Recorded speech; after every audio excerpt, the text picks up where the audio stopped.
sampaikan sabdamu, dan oleh firman-Mu, ya Tuhan Yesus, Engkau memerdekakan. Dalam nama Yesus, haleluya, amin. Ambil Alkitabnya, saya berikan renungan, sambil Anda buka,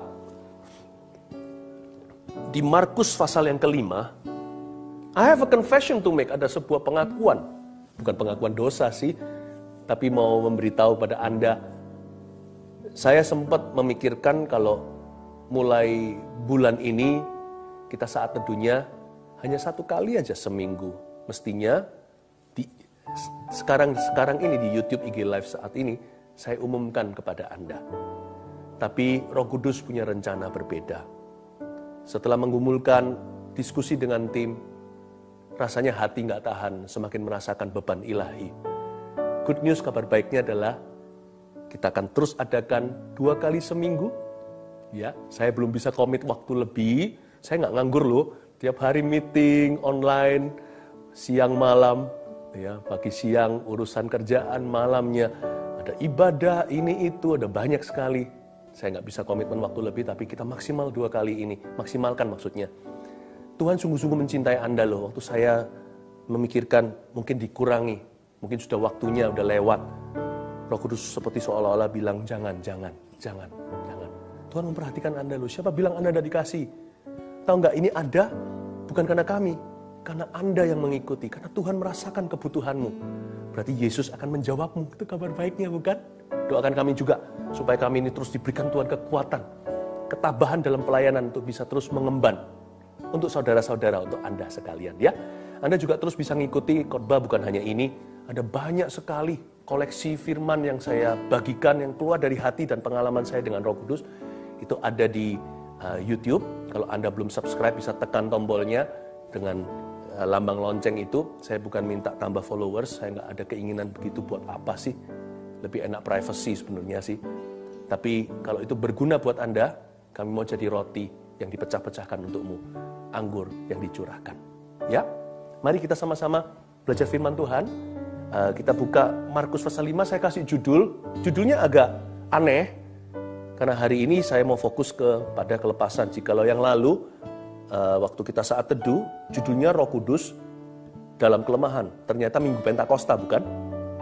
Nah, sekarang saya mau fokus ke kelepasan, karena banyak orang ada hubungan dengan kuasa gelap, baik dia sadari atau tidak sadari. Saya berikan judul, tempat basah di mana kutuk mati. Bukan kutu ya, kutukan.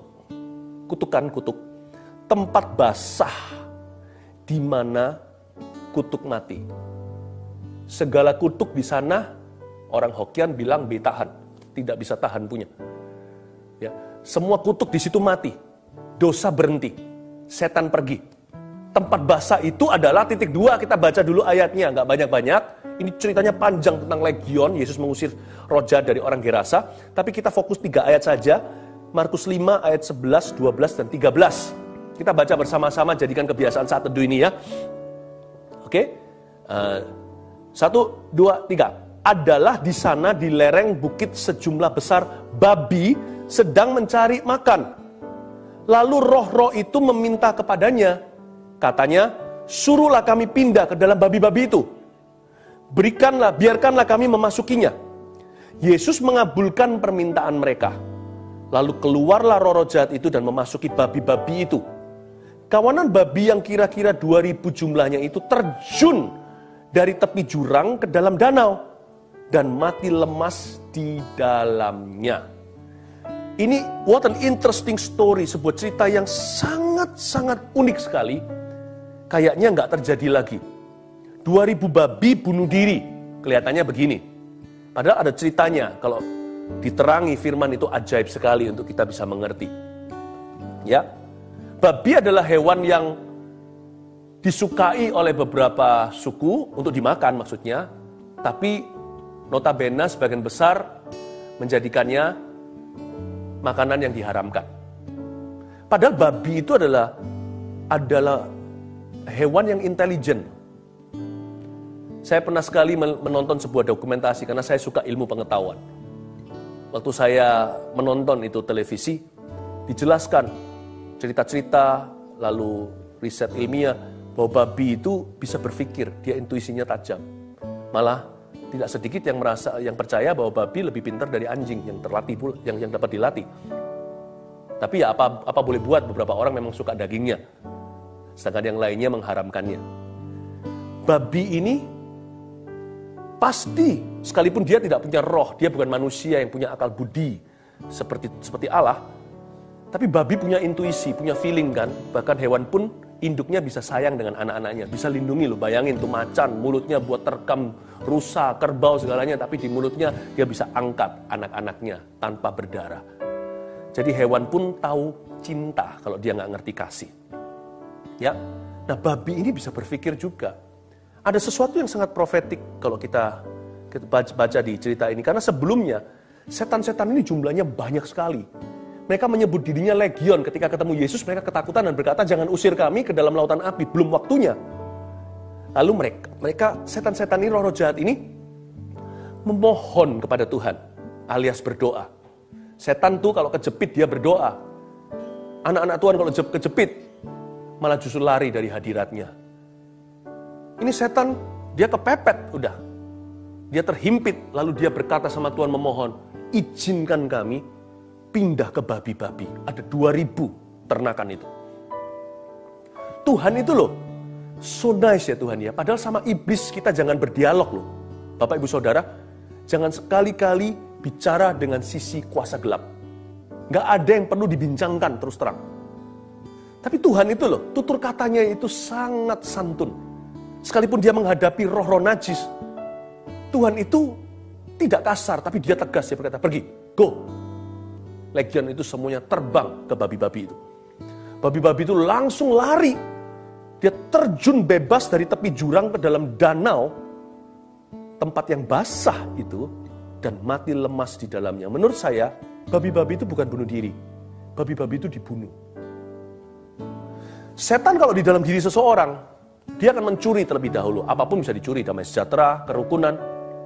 Ya, kesehatan juga bisa, bukan berarti semua penyakit dari setan. Kadang-kadang kita aja yang nggak jaga, kita nggak olahraga, makanya sembarangan. Tapi setan bisa ngambil keuntungan. Dia bisa mencuri, membunuh, dan dia bisa membinasakan. Tujuan setan tertinggi adalah bukan membuat orang bunuh diri. Kalau bisa itu menjadi terjun payung bebas ke dalam neraka, dia akan lakukan. Tidak sedikit orang yang depresi, lalu setelah itu mengakhiri hidupnya sendiri, melancangi yang Maha Kuasa. Tapi tujuan akhirnya adalah neraka, membinasakan. Kata binasa itu maut, bukan kematian.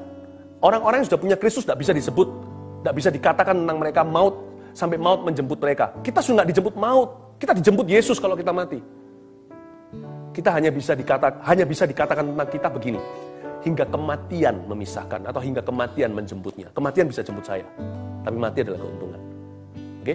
Tapi setan itu mau membinasakan. Anda harus tahu dulu, apapun kejadian di dunia ini, semuanya kalau mencuri, membunuh, dia nggak nafsu. Ujungnya kalau bisa membuat Anda pahit sama Tuhan, kalau bisa membuat Anda menentang Injil sampai Anda menghirup nafas terakhir hidupmu, kalau dia bisa membuat Anda tidak selamat, luput dari kasih karunia Tuhan yang membasuh dosa, oh dia akan lakukan segala perkara untuk membuat Anda berakhir di sana. Setan itu kita tahu ujungnya itu mau jiwamu. Karena dia tahu suatu hari dia masuk neraka, dia nggak mau sendiri. Dia mau Anda berada di sana bersama dengan dia. Memang jahat sih. Hatinya jahat, seperti orang yang suka di news atau di berita-berita orang yang bunuh diri lalu mengakhiri hidupnya sendiri. Setelah dia tembak semua orang, puluhan orang semua mati, lalu dia tarik pelatuk ke kepalanya. Ya itulah sifatnya setan. Kalau setan merasuki, ya begitu orangnya jadi. Anda harus tahu dulu, jangan buta. Tujuan akhir dari semuanya adalah supaya Anda dipisahkan dari Kristus. Setan itu bukan pro kontra agama. Dia mau jiwa manusia, dia mau membuat Anda jauh dari jalan keselamatan. Akulah jalan, kata Tuhan Yesus. Akulah kebenaran, akulah hidup. Dia mau supaya Anda tidak hidup di dalam Kristus, tidak hidup bagi Kristus. Dan supaya Anda tidak menerima hidup baru dari Roh Kudus. Kalau Anda hari ini belum percaya Yesus, cepat lari ke tempat basah. Tempat basah itu apa? Ini loh, insting babi kita harus belajar nih, hewan intelijen ini. Sekalipun dia tidak punya roh, kita belajar sesuatu yang profetik. Instingnya adalah ke tempat yang wet, ke tempat yang basah. Waktu dia kesurupan, waktu dia dimasuki setan, langsung dia lari. Ketika dia dihinggapi oleh roh-roh jahat itu, dia langsung terbirit-birit cari air. kelihatan danau, dia terjun ke sana. Karena babi nggak belajar fisika, ilmu gravitasi segala. Karena dia panik, dia lari ke tempat yang ada airnya.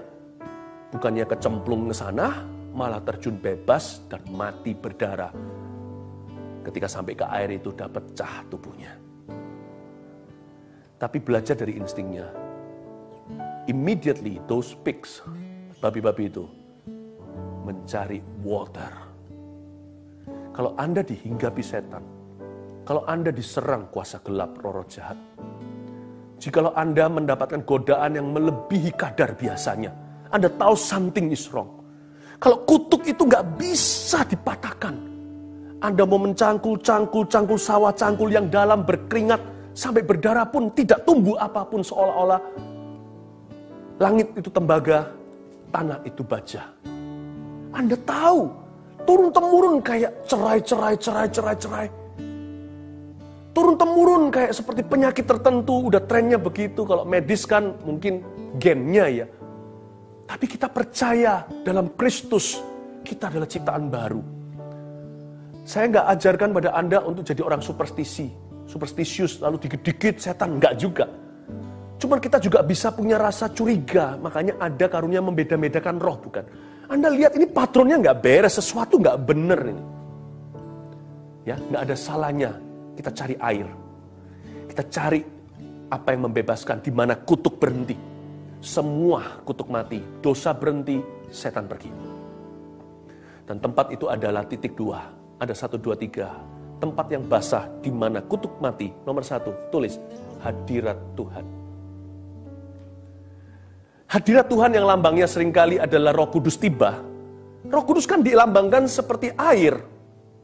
Bahkan di Yeskiel 47, 37 itu tulang kering, 47 itu tentang sungai yang menjadi tidak terseberangi. Pertama-tama sampai ke telapak kaki, lalu sampai lutut. Nanti ya kapan ya saya share ini nanti di saat teduh. Lalu sampai ke pinggang, hingga tidak bisa lagi berjalan, melainkan tenggelam dan berenang-renang. Kiri kanan kulihat bukan banyak pohon cemara, ada banyak pohon besar-besar, kemanapun air itu mengalir, di situ ada kehidupan, ikan-ikannya besar. Dan buah-buah dari pohon itu subur-subur merah-merah. Itu kehadiran Allah. Orang itu kalau lagi depresi, cepat masuk hadirat Tuhan. Simple saja. Belajar dari babi, punya insting, lari cari water.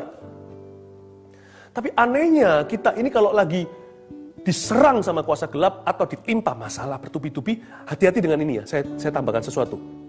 Mumpung saya ingat.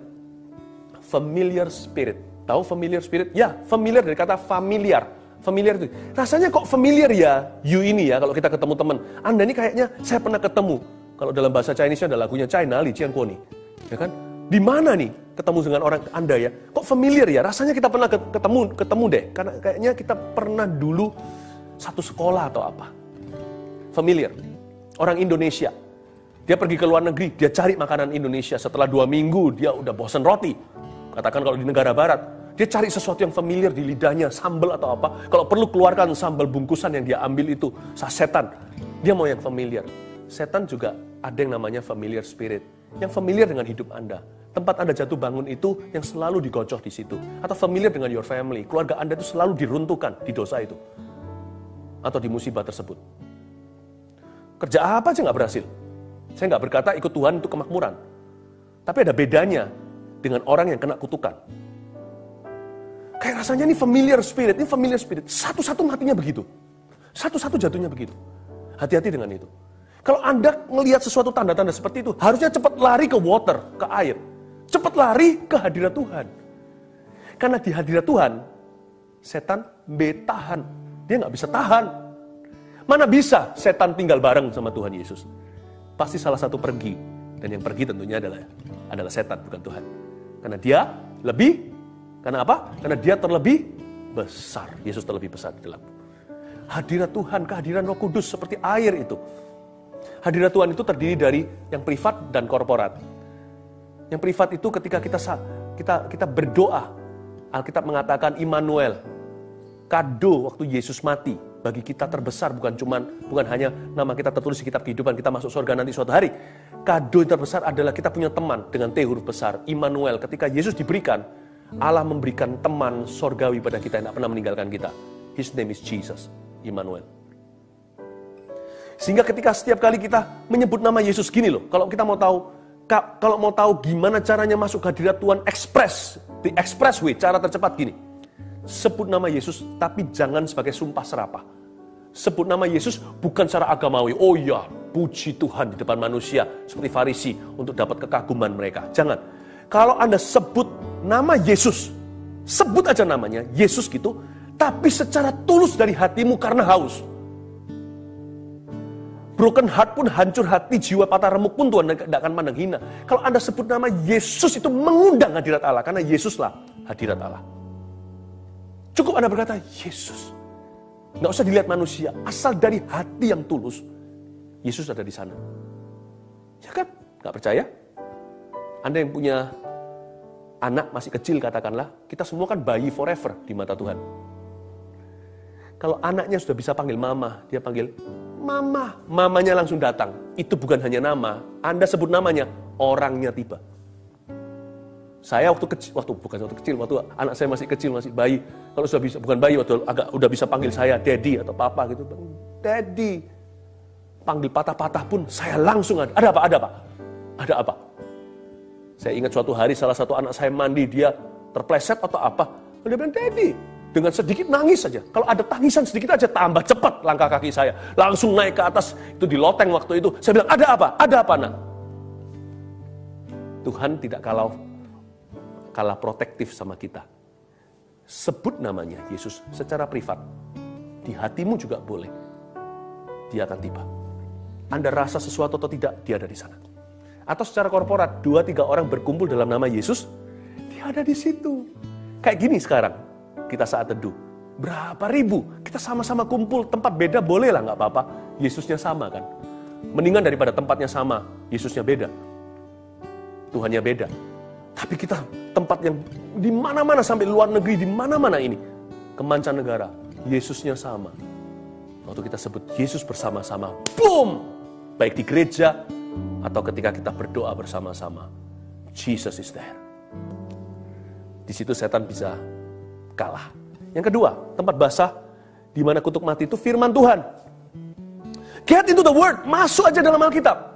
Gimana masuknya nih caranya? Masuk Alkitab nggak bisa. Masuk hatinya, bukan masuk badannya. Masukkan Alkitab ke dalam, bukan ditelan.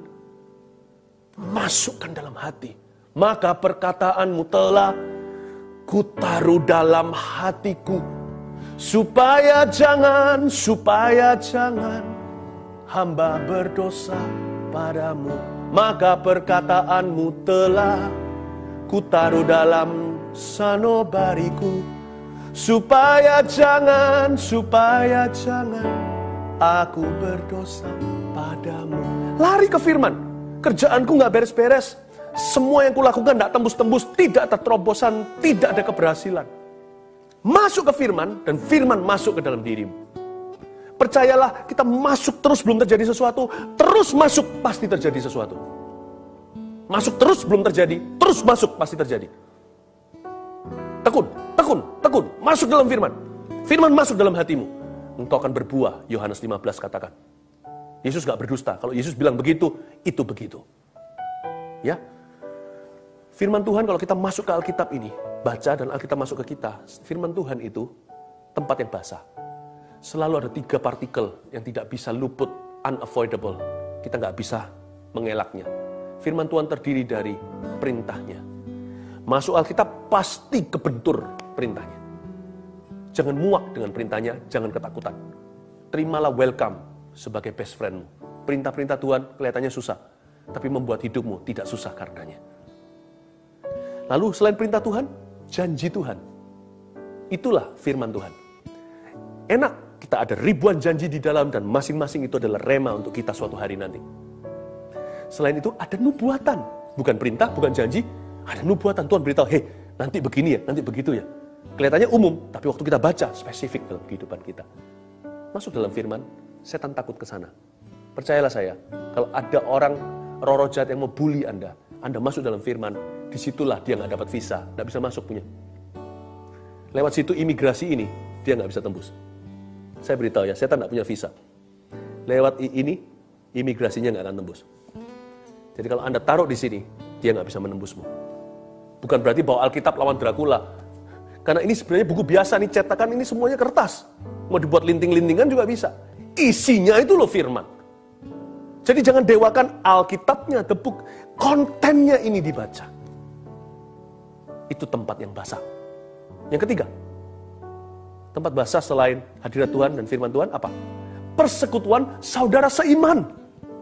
Persekutuan saudara seiman. Itu ternyata tempat yang basah loh. Besi menajamkan besi, manusia menajamkan manusia. Jangan sesat hatimu. Pergaulan yang buruk merusak kebiasaan yang baik.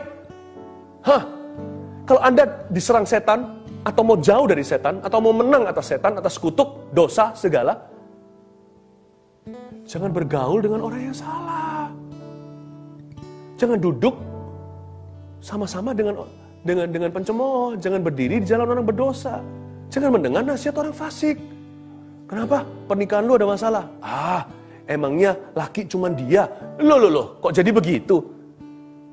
Harus saudara seiman, bukan Kristen bohongan ya. Saudara seiman yang betul-betul menghargai imannya kepada Tuhan. Saudara seiman ini punya kuasa, Mazmur 133. Bak urapan di kepala Harun, ke sana Tuhan perintahkan berkat, ke janggut jubahnya turun. Seperti embun Hermon turun ke Bukit Sion. Betapa indahnya kalau kita tinggal dengan rukun. Itu bukan berarti persekutuan, itu bukan berarti acara persekutuan, doa, bukan. Persekutuan itu artinya aku tidak akan share, tidak akan menjadi satu kuk, tidak akan menjadi pasangan yang tidak seimbang dengan orang tidak percaya. Kalau untuk mengimbangi hidupku soal pernikahan contohnya, atau soal apapun yang aku gumulkan, pekerjaan kok nggak berhasil, kok nggak bisa keluar dari hutang sampai sekarang dan sebagainya, rasanya lebih baik saya cari nasihat dari orang yang tepat deh, bukan dari orang yang salah. Lebih baik cari orang yang bisa mengimbangi saya dalam Tuhan, atau bisa membimbing lebih baik lagi. Itu dia. Carilah persekutuan saudara seiman itu di 1 Yohanes pasal 1 ayat 7. Bunyinya begini. Ya. Dan jikalau kita berada dalam terang seperti dia ada di dalam terang, dan kita akan beroleh persekutuan seorang dengan yang lain, dan darah Yesus anaknya itu akan menyucikan kita dari segala dosa. Ternyata kalau kita mau dosa dekat dengan saudara seiman, nggak jadi pingin dosa. Alangkah baiknya jikalau keluarga bertambah menjadi saudara seiman. Suami istri bukan hanya menjadi lovers, tapi menjadi brother and sister too in Christ, dalam Kristus. Bayangin kalau papa dan anaknya, mama dan anaknya, keluarga menjadi saudara seiman. Luar biasa kan? Bukan cuma family, berantem melulu, tapi menjadi keluarga yang saling menajamkan di dalam Tuhan. Saudara seiman. Ketika kita berdoa sama-sama, nggak usah berdoa sama-sama. Kita mau dosa aja ketemu saudara seiman, nggak jadi. Saya pernah sekali didatangin sama satu orang, berkata, Ko Philip, ini orang yang dekat juga jemaat. Berkata, saya kemarin begini-gini dalam mimpi, saya sudah mau meninggalkan Tuhan. Lalu dalam mimpi saya lihat Ko Philip, nggak jadi. Ya puji Tuhan, wajah saya masih membuat orang tidak mau meninggalkan Kristus, ya berarti puji Tuhan, saya puas. Dan saya juga sama, kalau saya lihat jemaat itu, saya mau gimana gitu, nggak jadi. Kenapa? Saya pikir mereka ingatkan saya untuk sungguh-sungguh dengan Kristus. Jangan jauhkan dirimu dari pertemuan-pertemuan ibadah. Bukan bicara tentang kebaktian saja. Jangan jauh dari orang-orang Kristen, anak-anak Tuhan yang lainnya. Amin. Nah, sekarang kita akan berdoa sebentar lagi, tapi saya juga perlu mengatakan ini. Yesus itu sangat sopan ya, santun ya. Padahal bicara sama roh najis. Kita tidak usah takut ya. Bagaimana Tuhan bisa memenuhi rumah kita kalau ada babi-babi di ruang tamu kita? Kalau kita pasangi hal-hal yang mendukakan hati Tuhan. Contoh saja, kita pasang satu poster orang yang gak keruan. Orang tidak berbusana di sana. Ya susah lah ya, gak usah ngomong roh jahat. Manusia aja kan risih semua. Tapi kadang-kadang ada simbol-simbol yang innocent. Saya nggak ajarkan kita semua dibakar ya. Lihat apa, dibakar, dikit-dikit lihat itu kayak ular, nggak perlu gitu. Tapi ada beberapa yang vulgar. Jelas-jelas itu kepercayaan. Dan jelas-jelas bahwa itu adalah berhala yang mendukakan hati Tuhan. Perintah Allah yang pertama itu bukan mencuri, membunuh loh. Jangan berzina. Jangan ada padamu ilah. Kalau ada babi-babi di ruang tamu kita, gimana Tuhan mau bertamu di tempat kita? Beberapa orang taruh ada babi-babi di pintunya, bukan di ruang tamu, tapi di depan pintu. Setan itu tidak malah tahu. Itu malah mengundang. Saya kasih contoh ya. di tempat kerja bisa terjadi pelecehan? Bisa. Bisa. Tapi biasanya hanya laki-laki yang coba-coba. Tapi kalau perempuannya itu happily married, menikah dengan bahagia. Kalau dia single, dia dekat dengan keluarganya, dia punya tameng dan punya perisai, katakan. Tapi katakan yang married, yang sudah menikah. Kalau dikasih sinyal-sinyal sama orang, katakanlah, nggak semua suami istri kan kerja satu office atau satu tempat. Kalau dikasih sinyal-sinyal, dia tidak tanggapi. Lalu kalau dia agak sedikit berani coba-coba beberapa, lebih berani ambil resiko dan spekulasi. Kalau Anda langsung tengking istilahnya, belum apa-apa Anda langsung tangkis, nggak mungkin menjadi korban hidung belang. Kecuali sang perempuan, atau laki, sama aja, emansipasi sama aja ini. Kecuali sang perempuan memberi simbol-simbol yang merupakan sinyal-sinyal, come on, silahkan. Jangan taruh sembarangan sesuatu di pintu, kelihatannya untuk menolak bad luck, tapi ujungnya justru mengundang, karena dia tidak mau tahu. Untuk mengundang, untuk masuk, silakan come in, welcome home malahan. Bagaimana bisa Tuhan memberkati kalau atmosfernya dipenuhi dengan babi-babi di ruang tidur dan ruang tamu kita, di depan pintu, di mana-mana. Buang apa yang Anda tahu itu mendukakan Tuhan, dan buang apa yang sekalipun tidak jelas dan mendukakan Tuhan, singkirkan kalau itu menjadi jerat buat Anda. Mari kita buat atmosfernya itu indah di rumah maupun di manapun kita berada, sebisa mungkin kalau itu milik kita. Kita pilih dan selektif apa yang kita pajang, kita taruh di sana, apa yang kita hargai, apa yang kita miliki. Supaya apapun yang kita punya miliki, apapun yang kita lakukan, selalu mencerminkan dan memuliakan Yesus Kristus.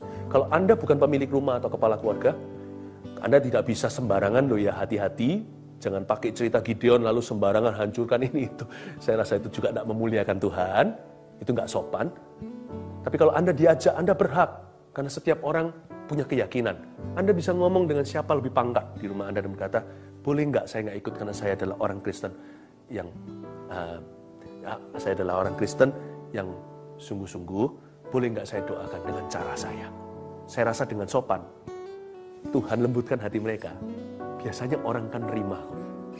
Belajarlah berani. Karena intimidasi itu kerjanya gini, takut dulu, lalu kita WO nggak jadi mencoba. Tapi iman itu bunyinya begini, saya sopan dulu tanya, dan yakin Tuhan pasti akan kabulkan dan lembutkan hati orang itu. Sekalipun tidak, aku tidak akan kompromi, karena saya adalah anak Tuhan Yesus. Kalau Anda lakukan itu, niscaya your home shall be blessed. Tempatmu basah, kutuk akan mati di sana. Dan toko atau apapun pekerjaan Anda, sebentar lagi. Orang dunia bilang hoki, orang dunia juga, orang lain berkata itu rezeki. Let me tell you, Anda diberkati. Bukan hoki, bukan rezeki. You will be blessed.